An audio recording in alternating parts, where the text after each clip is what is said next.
શ્રદ્ધા અને વર્ષો જૂની પરંપરાના સંગમ સમાન શ્રી જાનુબાઈ માતાના મંદિરે વૈશાખ સુદ પૂનમના બીજા દિવસે ભવ્ય મહાઆરતી અને મહાપ્રસાદીનું સુંદર આયોજન કરવામાં આવ્યું હતું. આ પ્રસંગે માતાજીના દર્શન અને પ્રસાદીનો લાભ લેવા માટે માઈ ભક્તોનું ઘોડાપુર ઉમટી પડ્યું હતું. આ ભંડારાની વિશેષતા તેની સાદગી અને પરંપરા છે.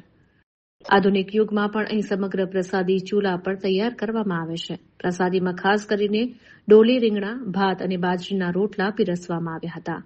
પોળના સ્થાનિક રહીશોએ ખભે ખભા મિલાવીને સ્વયંસેવકો તરીકે પ્રસાદી બનાવવામાં અને પીરસવામાં પોતાનું યોગદાન આપ્યું હતું. સાંજે 7 કલાકે માતાજીની ભવ્ય મહાઆરતી કરવામાં આવી હતી. ત્યારબાદ પ્રસાદીની શરૂઆત થઈ હતી. શિસ્તબદ્ધ રીતે તમામ ભક્તોને નીચે બેસાડીને પ્રેમપૂર્વક પ્રસાદ પીરસવામાં આવ્યો હતો.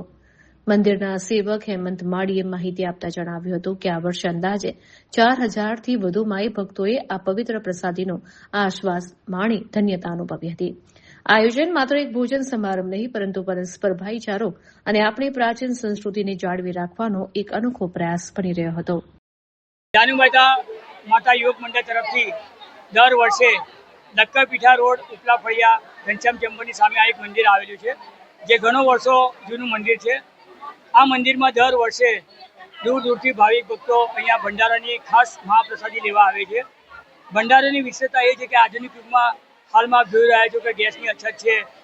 અછતના કારણે લોકોને ગેસના બોટલ મળતા નહીં, પણ અમારું રસોઈ, અમારી મહાપ્રસાદી ફક્ત ચૂલા પર જ વર્ષોથી થાય છે અને વર્ષોથી થતી રહેશે.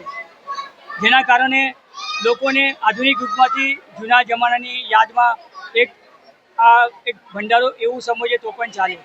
તદુપરાંત આ ભંડારો દરેક બોલના રહેવાસીઓ, દૂરના ભાઈ બહેનો બધા જ આ મહાપ્રસાદીનો ભંડારાની પ્રસાદી લેવા માટે દર વર્ષે અહીંયા દૂર દૂરથી લોકો આવતા હોય છે અને આ પરંપરા ચાલતી રહેશે.